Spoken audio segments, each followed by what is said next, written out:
Kurma ready பண்ணிடலாங்க. ஒரு கடாய் அடுப்பில் வச்சுட்டு 2 ஸ்பூன் எண்ணெய் ஊற்றிக்கோங்க.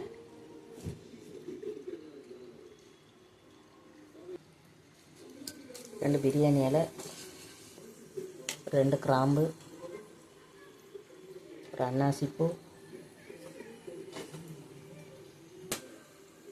கொஞ்சமாக சோம்பு நல்லா பொரிஞ்சிட்டுங்க. பொடியாக நறுக்கின வெங்காயம். வாங்க தக்காளி குருமாவுக்கு அரைப்பு சேர்த்துக்கலாங்க. அதுக்கு தேவையானது கொஞ்சமாக தேங்காய்,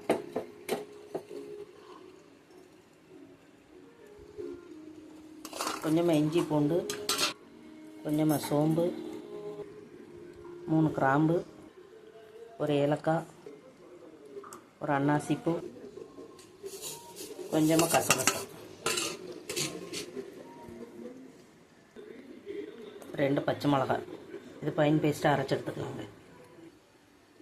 அரைச்சி எடுத்தாச்சுங்க. இது ஒரு பாத்திரத்துக்கு மாற்றிக்கலாம்.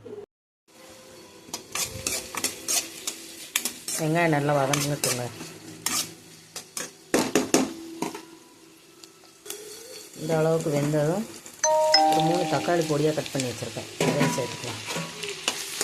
சேர்த்து நல்லா வதக்கி விட்டுருங்க. அதுக்கு தேவையான கல் உப்பு,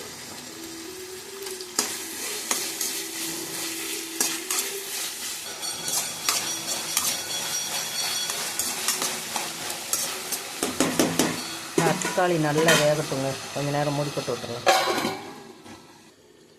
வாங்க வெந்துட்டான்னு பார்க்கலாம்.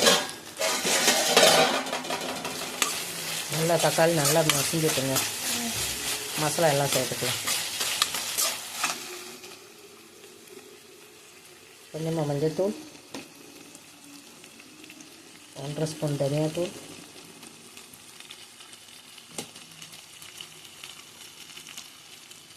ஒன்றரை ஸ்பூன் மிளகாய்த்தூள் சேர்த்து நல்லா கிளறி வைக்கணும்.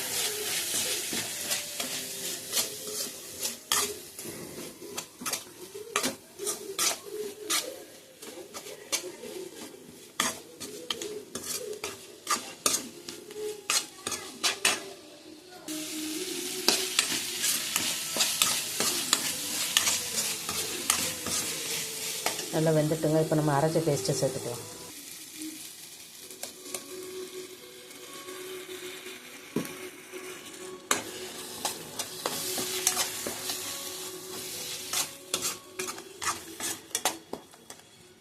கொஞ்சமாக தண்ணி சேர்த்துக்கலாம்.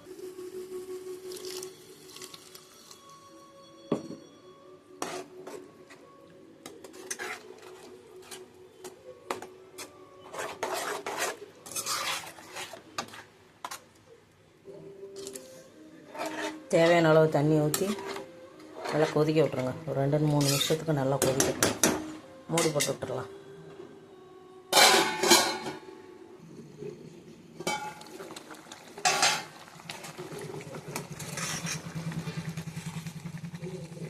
ரொம்ப சூப்பராக ரெடி ஆயிடுச்சுங்க. இது கூட கொஞ்சம் மல்லித்தலை தூவி இறக்கிடலாம். என்கிட்ட மல்லி இலை இல்லைங்க, அதனால் நான் போடலை. கருவேப்பிலை மட்டும் போட்டுக்கிறோம்.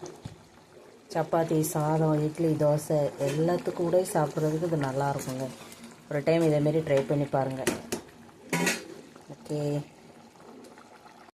சப்பாத்தி சுட்டு எடுத்துடலாங்க. கல் காஞ்சிட்டு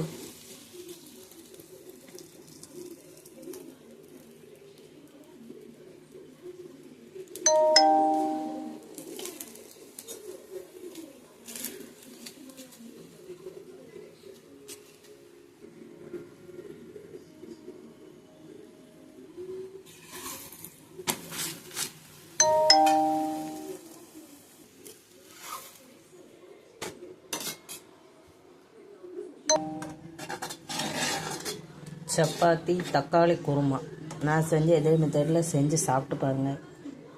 சாப்பிட்டு பார்த்துட்டு எப்படி இருந்ததுங்கிறத கமெண்ட்ஸில் சொல்லுங்கள். ஓகேங்க, அடுத்த வீடியோவில் பார்க்கலாம். தேங்க்யூ.